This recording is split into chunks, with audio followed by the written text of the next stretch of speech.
সরকারকেও আমরা প্রত্যাখ্যান করছি। আমরা এই সরকারের অবিলম্বে সমস্ত উপদেষ্টাগুলোর পদত্যাগ চাই।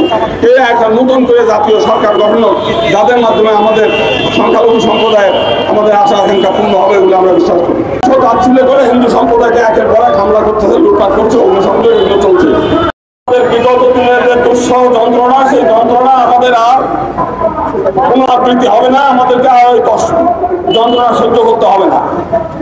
কিন্তু আমরা দেখলাম যে তার কয়েকদিন পরেই যশোরে এরকম মিথ্যা ধর্ম মনানোর অজুহাতে আর একবার সেই একটা গ্রামের সমস্ত বাড়িঘর দোকানপাট হামলা অগ্নিসংযোগ করে একবার তছনছ করে দেওয়া হলো। এরপরে এই রংপুরেও আমরা এর আগে দেখলাম ধর্ম মনানোর অজুহাতে পিতা পুত্রকে পুলিশের সামনে নিগৃহীত হচ্ছে। 2 দিন আগে দেখলাম যে আমাদের দক্ষিণাঞ্চলে একটা খুন করে ফেলতেছে।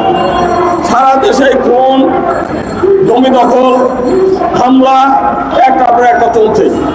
আবার এই 2 দিনের মধ্যে আবার দেখলাম সেই রংপুরের গঙ্গাচড়ায়, সেখানে ওই আবার কাহিনীতে একটাই মিথ্যা অজুহাত, ধর্ম মনানোর অজুহাতে আবার সেখানে গ্রাম ধরে ভাঙচুর লুটপাট চলবে, এবং সেটা পুলিশ জানে, সমস্ত প্রশাসন জানে, সবাই জানে।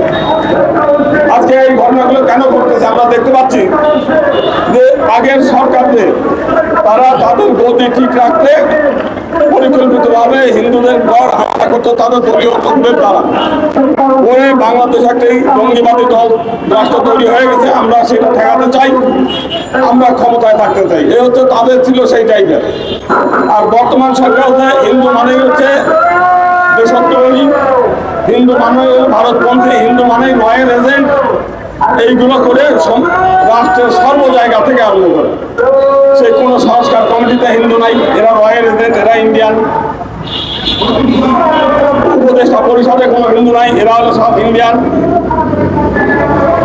কোনো জায়গাতে সব মানে আমাদের হিন্দু সম্প্রদায় কোনো জায়গাতে রাখে নাই। সব জায়গা থেকে আমরা আজকে বিচ্যুত হওয়াতে, নেগলিজেন্স হওয়াতে জনগণ মনে করে রয়েছে সরকার তাদের গুরুত্ব দেয় না, আমরা তাদেরকে কেন গুরুত্ব দেব।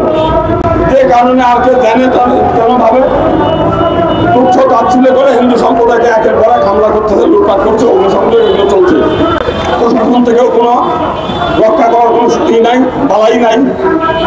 তো সেই কারণে আজকে এই সংস্কার কমিটি হয়ে গেল এতগুলা। আমরা বহুবার আবেদন করছি, নিবেদন করি, যে কোনো আবেদন নিবেদনের কোনো কাজ হয়নি। আমরা এই সরকারের সমস্ত যে সংস্কার কমিশন সব আমরা প্রত্যাখ্যান করলাম। হিন্দু সম্প্রদায় এই সংস্কার মানেও না, এই সংস্কারের অধীনে কোনো দায়িত্ব পালন করবে না, এটা আমরা কোনো গুরুত্ব দিই না। একই সঙ্গে আমরা এই যে অন্তর্বর্তীকালীন সরকার হয়েছে, এটাও আজকে দীর্ঘ 1 বছরে আমরা দেখি এই দেশের সংখ্যালঘু জনগণ তাদের আশা আকাঙ্ক্ষার কোনো প্রতিফলন ঘটে নাই।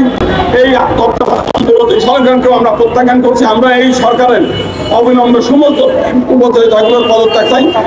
একটা নতুন করে জাতীয় সরকার গঠন, যাদের মাধ্যমে আমাদের সংখ্যালঘু সম্প্রদায়ের আমাদের আশা আকাঙ্ক্ষা পূর্ণ হবে বলে আমরা বিশ্বাস করি।